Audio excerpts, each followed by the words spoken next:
Hey, welcome to the unspoken truths of digital leadership, living the leadership values. So, with our guest today, I've got Joe McCarville, who is from the United States. So, Joe, thank you for coming on to the show. Yes, thank you for having me. It's great to be with you today. So, Joe, let's go into your background story because I'm sure a lot of people won't know who you are, but would love to know who you are and what you do. Awesome. I'm a 911 manager in the state of Iowa. It's about in the middle of the United States. I started in 911 in 1998, and I've been in it ever since with a couple-year gap. I did leave the 911 profession for a few years. I started off as an emergency dispatcher. I was also a training dispatcher, training new hires.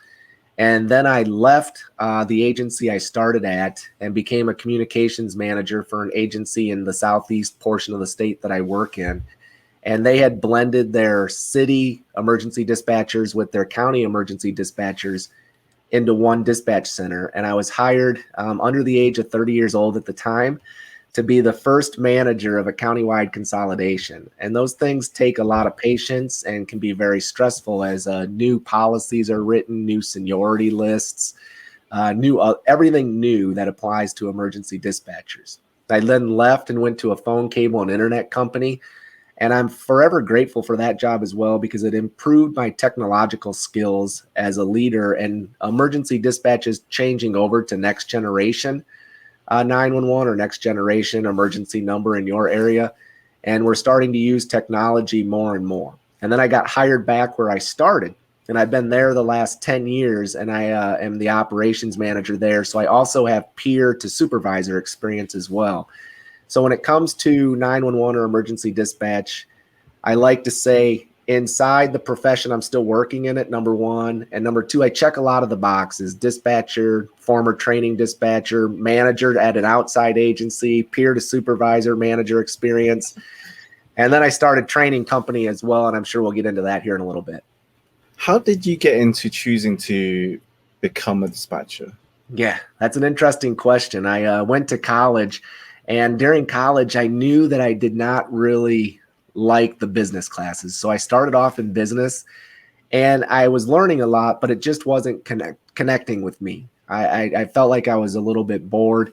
And so I actually started in communications. And I said to myself, I really like that communications class. So I graduated in communications having no idea what I would get out of it. And I saw the 911 job open up from where I was originally from in the city that I graduated from.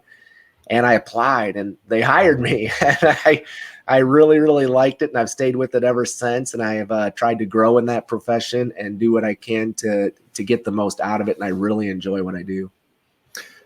So how do you deal with the stress and the tension that comes along with the job? Because we don't get taught during school or in our childhood how to manage or regulate our emotions and experience these kind of high pressured environments, I would say, right? Yeah, the stress is a big topic in 911 because you're starting to see 911 in the United States has been around since 1968, so 50 years, a little over 50 years. And we're starting to get some data gathered that says we do have the tendency to have some post-traumatic stress disorder from the emergency calls that we hear, or maybe it's a law enforcement person calling out that they need help, or a firefighter screaming during the middle of a fire, whatever it may be. And so how I deal with stress is trying to learn more about communication in general. I also want to make sure I stick to good habits. I enjoy reading once in a while, or exercise and everything else. But the one thing I would also stress is to reach out and check on your coworkers or the people that you work with. It'll really help when you're going through something. If that is a culture within your emergency dispatch center, if you have other people that will check on you after a major event, and you pay it forward and you check on your coworkers after a major event, that goes a long way to help alleviate some of that stress within an emergency dispatch center. What types of what's your most, I guess, traumatic or one that you remember that stood out for you the most? I'm sure you have like thousands of cases each day, right? So it's like, what's one that's kind of stood out for you, and one that you had to say kind of challenge you to? Yeah, I'm not sure. You froze on my end, Jono, so hopefully you're still hearing me and you'll catch up here. But the challenge and the traumatic one that I heard it's definitely a traumatic one where somebody lost their life. And if you could message me and tell me that you're still hearing me, because you're froze on my end.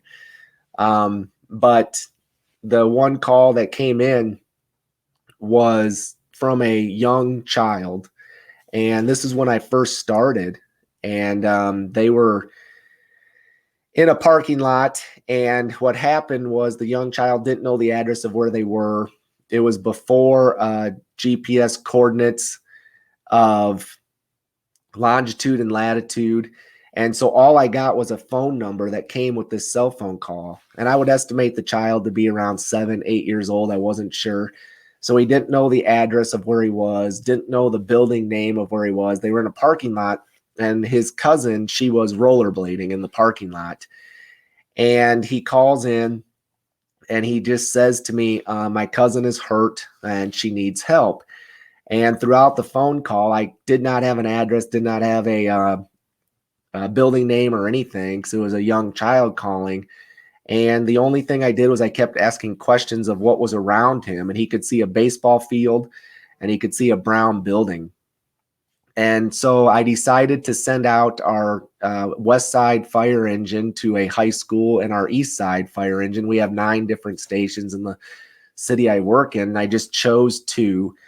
And I said, you're responding to a female that was rollerblading, and she has some glass stuck in her neck and is bleeding badly. I had obtained that information.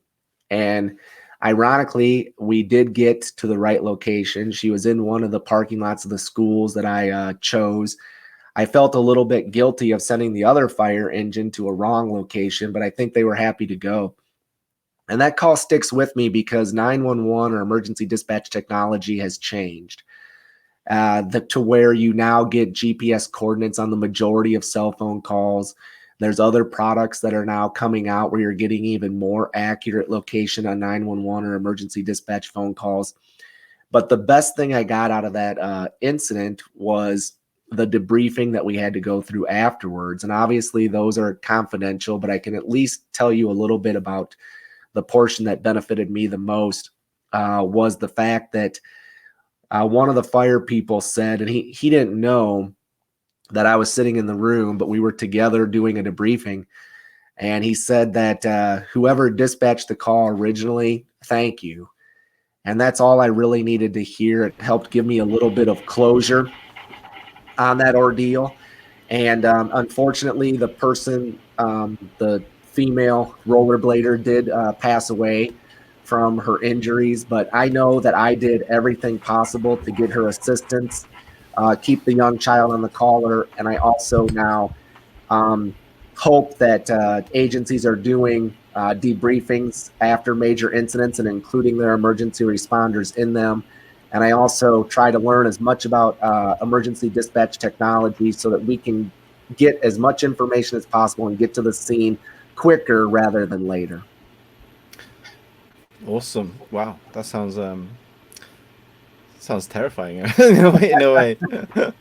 Yeah, that one stuck with me for a long time. That call was one of my first couple years. I don't remember exactly what year, but it was within my first 2 years of starting in the emergency dispatch profession. And it continues to motivate me to make sure I know as much as I do about emergency dispatch technology, and to make sure that we're providing the best level of service for our citizens as well as our emergency responders that we dispatch for.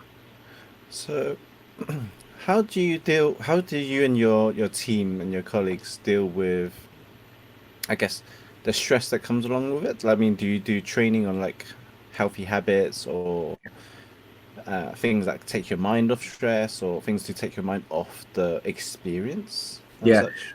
Yeah, there's some stress classes you can go to. We've done them online for a few of our dispatchers that were interested in it. And we also focus on it a lot during what we do at our agency, at least, is we do our own in-service training days. And so we aim for twice a year, once in the spring, once in the fall. Sometimes it's only once a year based on how busy we are, or staffing levels, or the overtime budget, whatever. But we have a lot of experts that are around us or that work at our own agency. And a lot of times we bring them in. So we have a critical incident team, or we have a peer support team, or we have mental health liaisons. And we bring them into our biannual training and have them speak to emergency dispatchers to make sure they're aware of what we offer at our own agency. And then we also focus on some of the classes that are offered either online by the national organizations, or we put out training opportunities for them to attend when we're able to send them as well.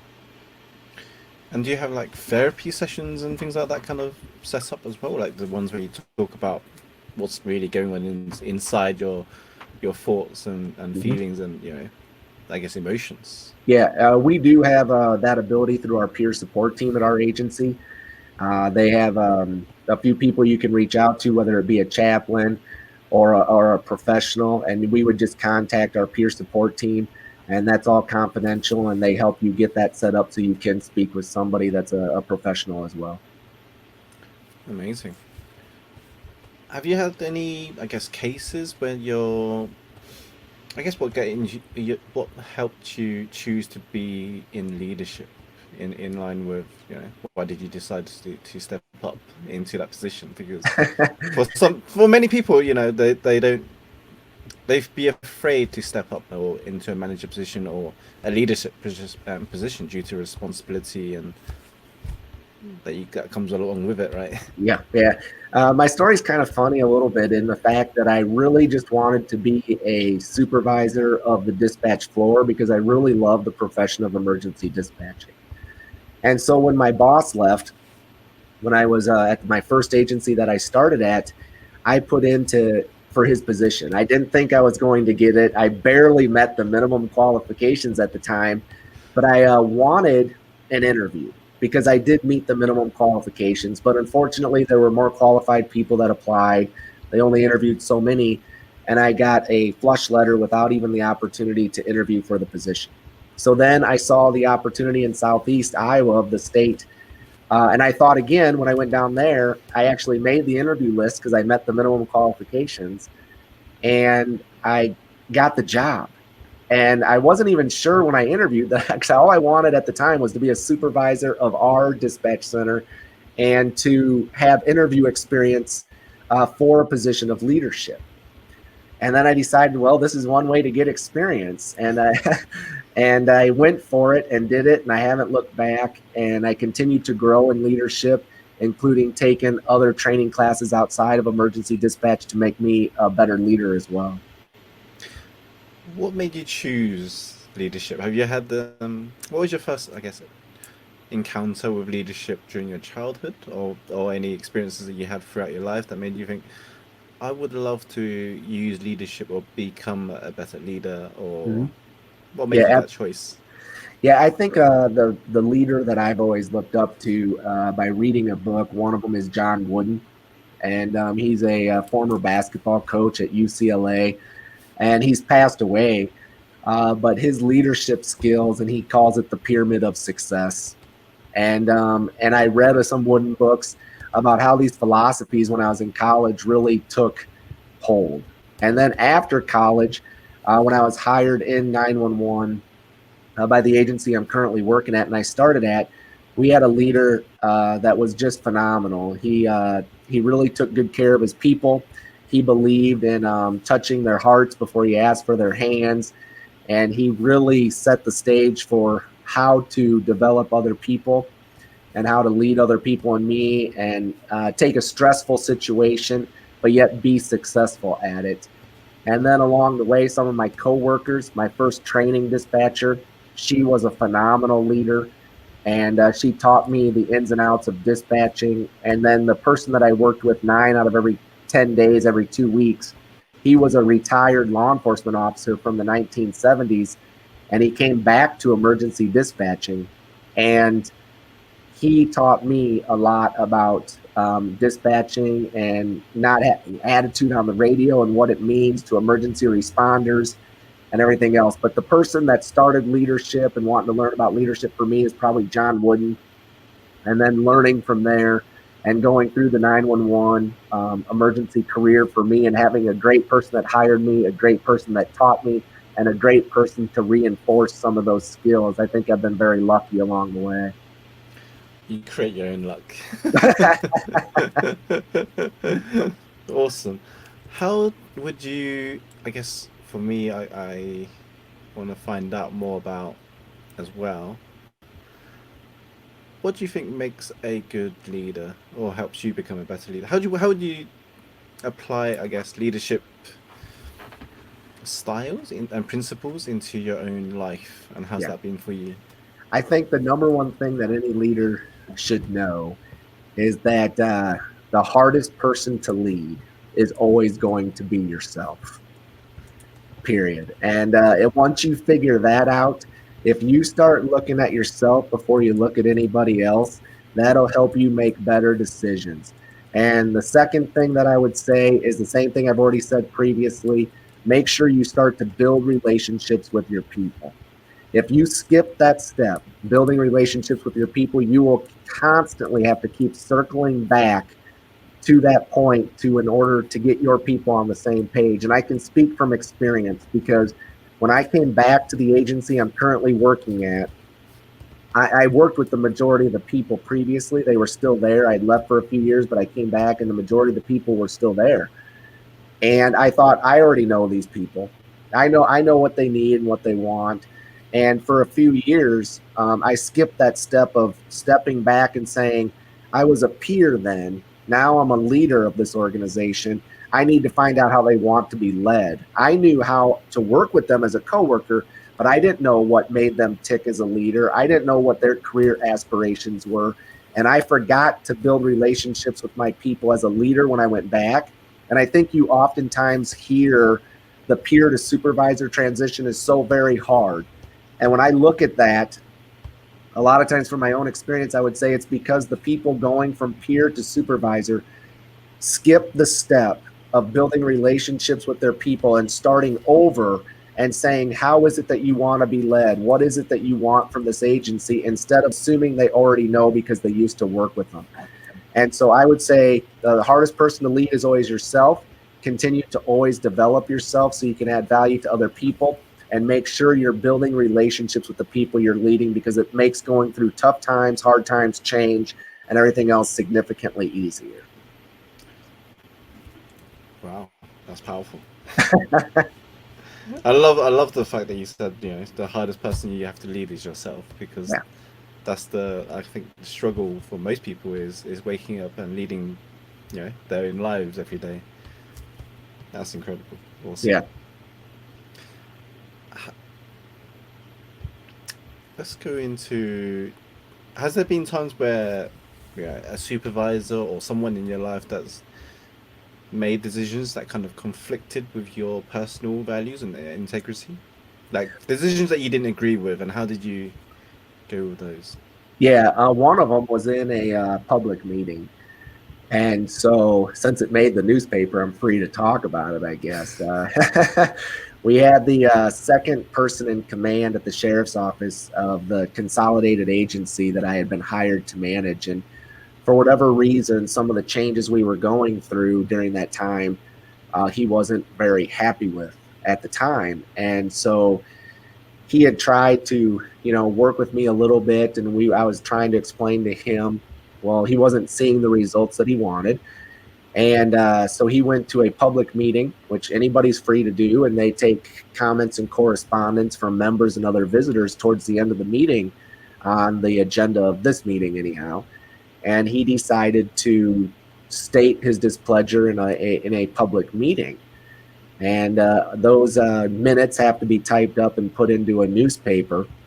And I had no problem really with him doing that, except for when the board turned to me and said, Joe, what do you have to say about that? I decided to give my answer.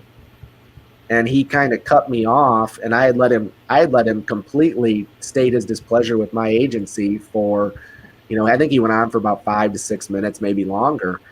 And I didn't interrupt him once. And so I just asked him to, please stop interrupting me as I answer to the board. And it just got a little bit more contentious than what I was hoping for. So again, when I look back at it originally, when I was in the heat of the moment, I said that he shouldn't have done that. He shouldn't have done that. And now as I look back at it, a few years later, I also say that I still could have handled it a little bit better, asked more questions of him instead of instantly responding and saying, what would you like to see moving forward? Had I just asked that question instead of so wholeheartedly trying to defend myself and my agency, I think the conversation would have been handled better. So that was a personal growth moment for me. And I think I do better at that most of the time. I still do disagree with how he handled it. I wish he would have came to me and we could have worked it out as we needed to. But that was also his right to go to that meeting and say what he needed to do. The best news out of all, even though I disagree with how he handled it, the best news for me was it really taught me a moment of professional and personal growth.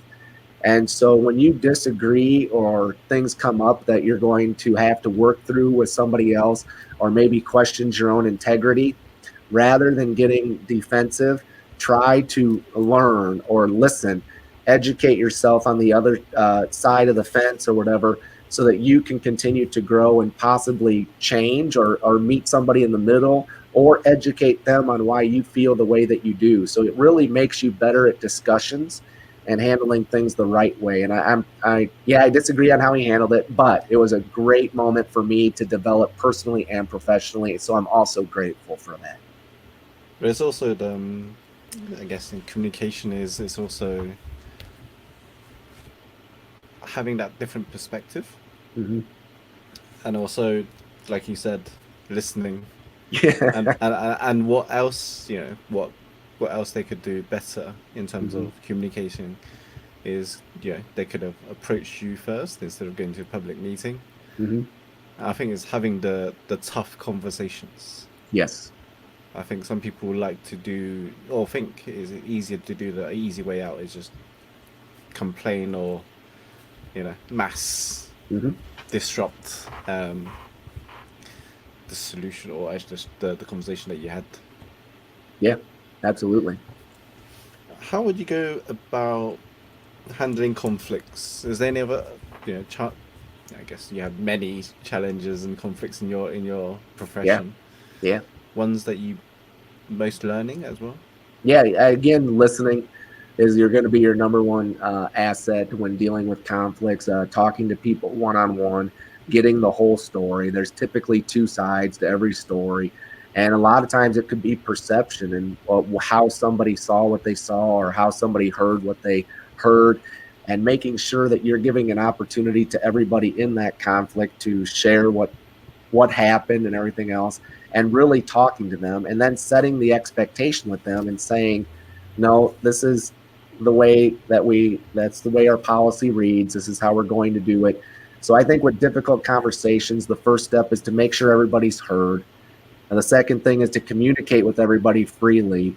Third thing is to set expectations. And the fourth thing is to make sure you're following up.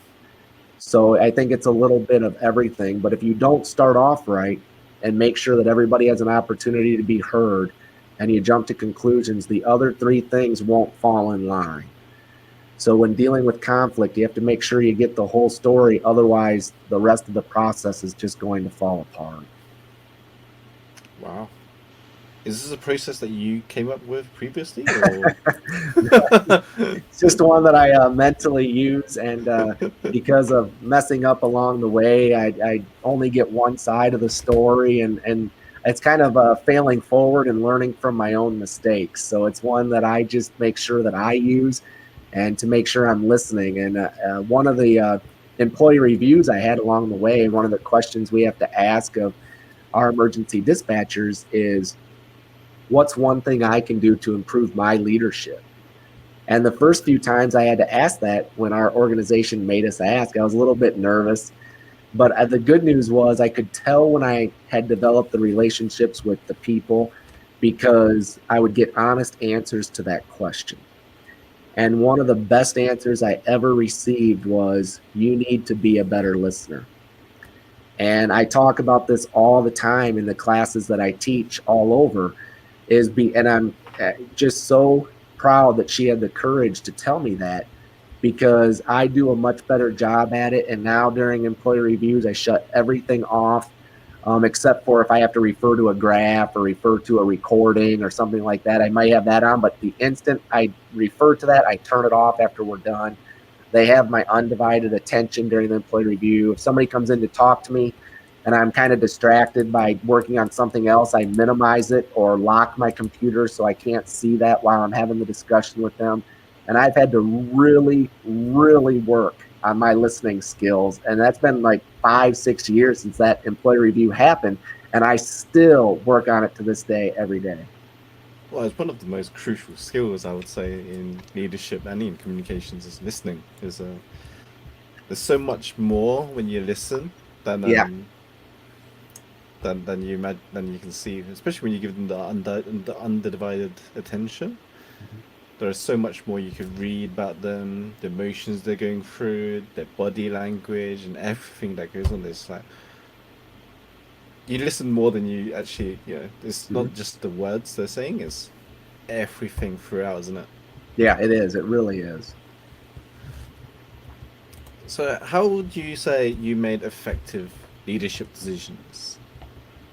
How do I manage leadership positions? How do you manage, I guess, leadership decisions that you make? Like, would you say it's the right one or is it the wrong one? Because in your profession, I guess it's so rapid. It changes seconds, right? Yeah. Every second counts in a way. Yeah, absolutely. You got to, again, it goes back to listening, making sure when you're taking that emergency dispatch call, you're listening to what they're saying, also relying on your technology.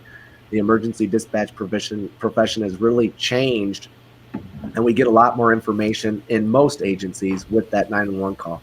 But how do I manage my own decisions? I have to make them very quickly. And the way to make decisions quickly is to grow every single day. So you grow slowly by doing it every single day and continue to professionally develop so that when you have to make that quick decision, you can do it quickly. So I rely on my training, my commitment to continual improvement to reach my maximum potential, and to make sure that I'm educating and re-educating our staff on our policies and procedures. And then you're able to then make the best decision quickly. And then when you don't make the best decision, and you have to learn and grow from that, to make sure that you're willing to say, I could have done better. And like I said at the beginning, one of the hardest people to lead, or the hardest person, is always yourself. So if you are willing to say to somebody else, will you review how I handled this, or give me honest feedback, you have to be willing to accept it so that you can grow. So when I manage my decision making, I try to make sure I'm learning about leadership, learning about making decisions, making sure I understand our policies and procedures of our organization, and staying in tune with that, but also staying in tune with the people that have to implement and perform those policies and procedures, because we could write it, but maybe it's not the most effective. Then we have to go back and make sure that we rewrite it to make sure we do what we say. And to be willing to listen, hold yourself accountable, learn, grow, and communicate with the people that you work with. And I think you'll be able to much better manage your decisions in the heat of the moment, as long as you stay in tune with what your profession is. Because I've seen on YouTube and stuff like that about dispatch calls, and these are ones that you don't really hear in the news. Yeah.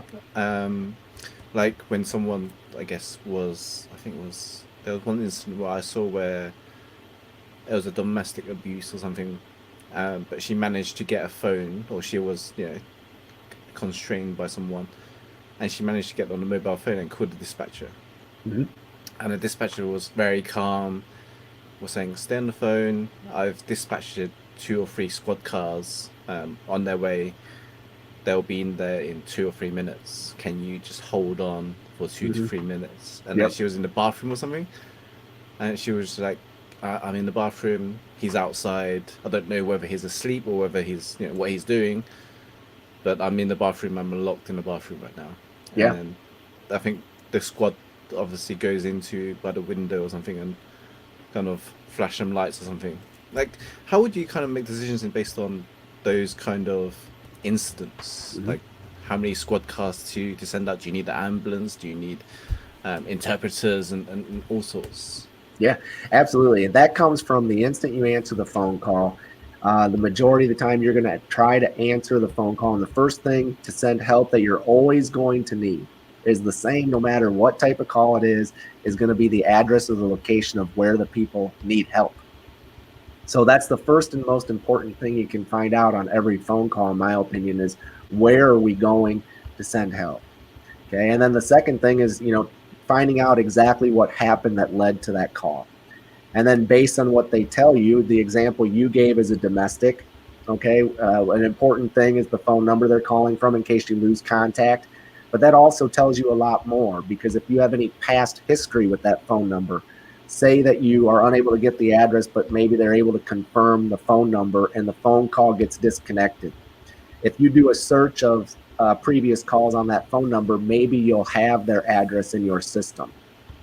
So that's going to be an important thing. And then you're going to find out how many people are involved, what's their names, what's the caller's names, a description of the people. And the reason you want that description is maybe they're inside when the call starts, but during that 2 to 3 minutes in the example that you gave of the squad cars responding, maybe the person or the suspect went outside. And so the law enforcement people need to make sure they know what they're getting into and who they're looking for, who the possible violent person is or why they're having the domestic. And then you're going to try to find out if any weapons are involved, if anybody's been assaulted, and then if somebody has been assaulted on that domestic, do they need an ambulance? So you're just going to ask, do you need an ambulance? And then the next thing that you're going to do is try to always use the words safe, safety, or safely. So in your example, they were hiding in the bathroom. I would have asked, are you safe in the bathroom? If they say yes, I know I can then keep them on. And then are you safe to continue to talk to me? If she has to set the phone down, but keep an open line so I can still hear what's going on. If she can't talk, maybe she can tap on the phone. Are there weapons involved? If you can't talk, tap on the phone once for yes, don't tap the phone for no. And then if they tap the phone, you can continue to ask questions. So there's tapping on the phone. There's keeping an open line. Some agencies, at least now, have a text to 911. So maybe before they hang up, they say, if you have to hang up, maybe you could text me. So you're no longer on the phone, and text your emergency number, but you'd need to know if that's available in your jurisdiction. And then having that history with the phone number. So based on the question, tell me exactly what happened or what's going on there, however you ask it, is going to determine what questions you ask from the caller. And a lot of times the caller is in a stressful situation, and they'll sometimes just say, just send help. Stop with all your questions. Just get somebody here. Just send help. And the reason we're asking those questions is to protect the caller, protect the responders, protect the suspects, and to make sure we're sending enough help and as well as the right help. So if they've been assaulted and need medical attention, we're going to send an ambulance. And then the question that you asked about how many squad cars go. A lot of times that's determined by agency policy, but a general rule of thumb that I like to use is if it's a cold report call where there are no suspects, or they have suspect information, but the suspect is not there right now, such as somebody stole my bicycle outside of my front lawn. Okay, is the suspect there now? No. Do you know who did this? No. Okay, then maybe send, and sometimes they'll take those reports over the phone, sometimes they won't. But if you have to send a law enforcement officer to those types of calls, you're probably going to send one officer because there is no suspect. There's only one person you're going to be speaking with. But on the domestic situation that you mentioned, you're probably going to send a minimum of 2 officers to make sure that if the person is violent or is combative, that you have enough resources to detain the person and get them under control. Wow. There's just so much that goes on in your profession. It's incredible. But it doesn't get reported on the news and media. So how would, I guess for you, how did you manage your internal thoughts and discussions that you have with yourself? Like, if there's instances where you felt like you did badly or you feel like you could have done better, when you kind of, we all have those moments when we kind of beat ourselves up, right? Yeah. Oh yeah. How would you overcome and deal with those kind of situations? Yeah. Again, I would go back to being willing to admit to myself that call could have been handled better. And then I asked myself how. It's one thing to admit that it could have been handled better, but to answer the question how it could have been handled better will actually allow you to fail forward. And the more times you fail forward, the more you're going to learn, the more you're going to develop. And you fail forward by reaching out to other people and saying, how did you handle that? How come your call was successful and my call maybe wasn't?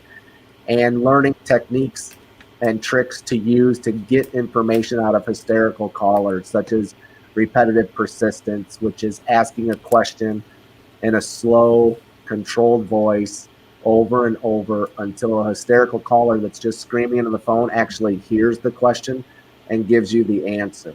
And sometimes you may say it 7, 8 times, but you finally got the answer to your question to send them help. And learning those techniques to make you more effective at your job. But when those calls get you down, like where the outcome was just out of your control and everything else, making sure that you're reaching out, not keeping it bottled up, talking to somebody, sharing your experiences with other people in the agency that you work with, and really building that teamwork. But when I handled one where I felt it could have went better, the first thing I wanted to do is make sure that I grew from that experience and I didn't repeat it again. Because if you keep repeating the same mistake, that's when it really is going to become stressful. And I know you mentioned, you touched upon that when you said positive habits such as reading. Was there anything else that you kind of do? Yeah, absolutely. One of the things that I wanted to learn about was leadership, communication, adding value to other people. And so for 2 years, I researched companies of where I could maybe go get a certification that allowed me to take this information and share it with other emergency dispatchers. I started my own teaching and training company called 911 Gold Line Training. Dispatch is known as the Thin Gold Line. I believe that's universal. And for 2 years, I researched organizations, read a few books, and the person that really spoke to me was John Maxwell. And he's viewed by many as the #1 person in the world on leadership and personal development. And he has a John Maxwell team, and you go and get this certification, and it allows you to take, by the user rights that you have, some of the information that he has, or almost all of it, and share it in your classes. And then what I do is I provide some of the best leadership, communication, personal development type information, and I share relevant 911 stories of what's happened to me in my emergency dispatch career to relate this information to emergency dispatchers around the world. And when I had this idea and concept, I said, I don't know if it'll catch on. It's a different way of training compared to the training providers that I'm used to, but I think it's needed. And I decided to let the people that are teaching really intense topics, such as maybe mass casualty incidents or wildland fires or ocean or river rescues or active shooter events, let the experts that are teaching that teach those classes. And I'm going to try to become an expert on personal development and leadership and communication because it's so needed in the emergency dispatch profession. And I went and got certified by John Maxwell in 2017. And in 17, the fall of 2017, I did a class in my own state of Iowa. And the class reviews were impactful enough that other agencies throughout my home state booked my whole 2018 calendar for the vacation days where I was willing to train other dispatchers, because I do that on my vacation days because I still work in the profession. And I've been busy ever since until the coronavirus, which kind of stopped in-person training classes. And it's actually been working. And now to develop more content and more classes and to make sure I'm reaching as many people as possible. And I'm going to be launching 911 Leadership Gold. And there's a website that's going to be updated. It's 911leadershipgold.com, where I'm taking some of the information of leading through a crisis, leadership gold concepts, and other things that come with that class, and trying to reach emergency leaders, not only in the United States, but all over the world, and paying it forward with my international teaching certification that I have. So a big part of me is my company wanting to add as much value as I possibly can to emergency dispatchers around the world and to continue to pay it forward. That's absolutely incredible. Why did you decide to do that? Yeah, I decided to do it because I felt there was a need for it in emergency dispatching. When I read the articles on emergency dispatching, it may not be everywhere, but a common theme, so at least in the majority, was high stress, high turnover, low retention, low opportunities for career growth a lot of times in most agencies. And I wanted to become a better leader to make sure that I was doing everything possible to develop people in the emergency dispatch profession so that they were getting as much out of their career as possible, and to remain motivated so that I stayed on top of dealing with the stress that comes with not only being a 911 dispatcher, but running a 911 center. And I just wanted to make sure I was the most effective I could be in my position. And then the overall goal of why I did it is I wanted to make a difference with as many people as possible. I think sometimes my heart is so huge, and I want to meet as many people as possible that do this, because they obviously want to help people. I want to do that as well. And so I decided to give it a try. And the good news for me is it's working, and I have high energy. It also helps me control my energy a little bit to keep myself very occupied throughout the day. And so that's been a huge help as well. So I did it for a lot of reasons. One, to add value to myself so that I'm able to add value to as many people as possible. And I didn't want to set a small goal of just my own state. I didn't want to set even a small goal of just the United States. I set a goal of I wanted to touch people all around the world, and slowly but surely that's starting to happen. That's incredible. I want to go a bit more deeper into your why. Is why else would you do it? Because it's you could. There's so many other things you could be doing, right? But Oh yeah. but why this mission? Yeah, this mission is because, when I teach a class, okay, and I go into the class and I try to use energy, humor, seriousness, teaching topics, and I've got this little formula, and when I go through my class rehearsal, I want to make sure they're getting something out of it. And what's been really impactful is to see when somebody goes through one of my classes, the laughter of the stories that relate to them. And it's not like making fun of an incident that we handle or anything like that.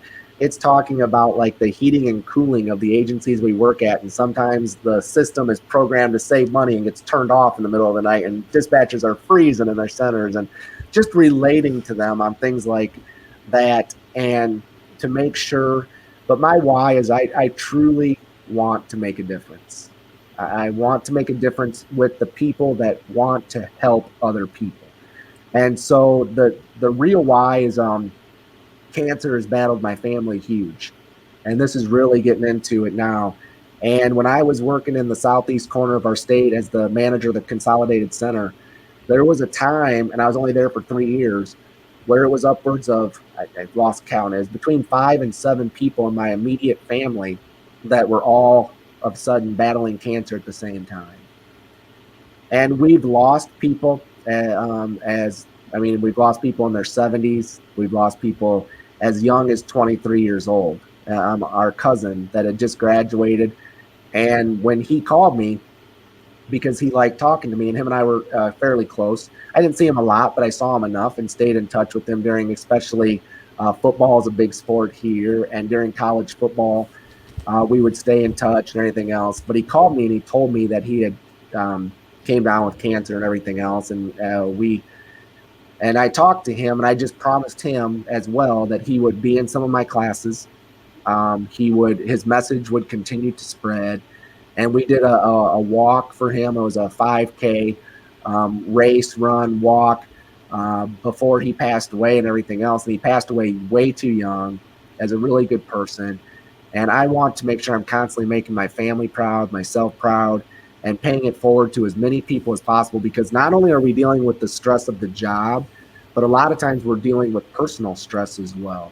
And when those things start to add up, if you're not doing something to make the world a better place, I just that's what really motivates me. So my why is to continue to make myself proud, my family proud, and hopefully others proud as well that are just meeting me for the first time.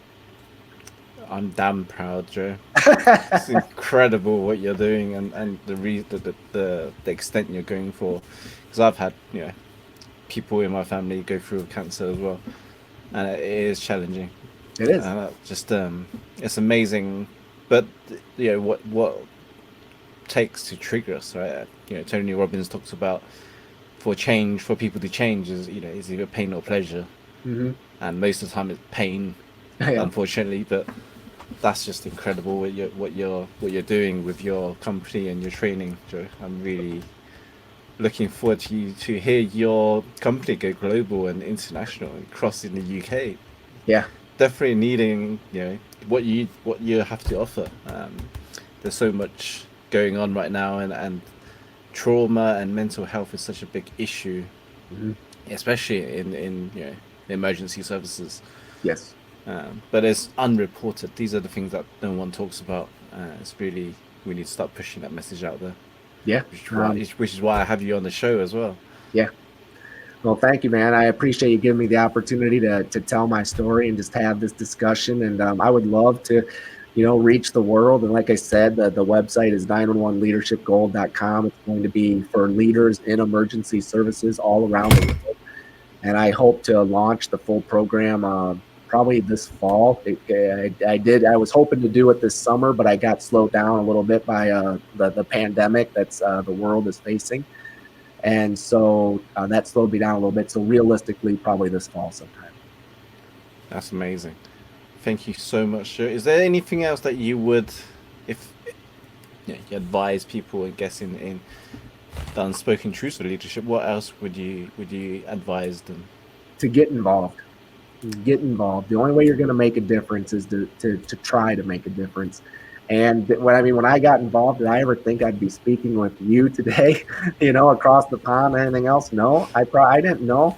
And I would probably just end with thank you.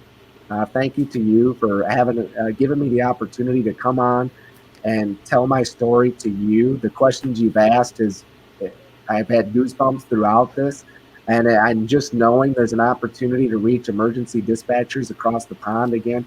It brings me tremendous pride in what I'm doing. And it wouldn't be possible without you. So to make sure people go to the Unspoken Truths of Digital Leadership, check it out, make sure they're listening to it, because it's the potential to really make a difference in somebody's life. And thank you. Thank you so much, Joe. I'm very inspired to keep doing what I do now. It's meeting people like yourselves that inspire me to keep stepping up and keep showing up and keep striving to make a difference, like you say, because I feel like we're only on this planet for a short period of time, and anything can happen. So why waste it not doing anything? And like you said, get involved and just try it and see what happens. The worst that we can do is fail forward. And if it's not a risk of dying, you make a mistake and you just carry on and just keep doing it. Absolutely. Again, thank you, man. It's been great. Thank you.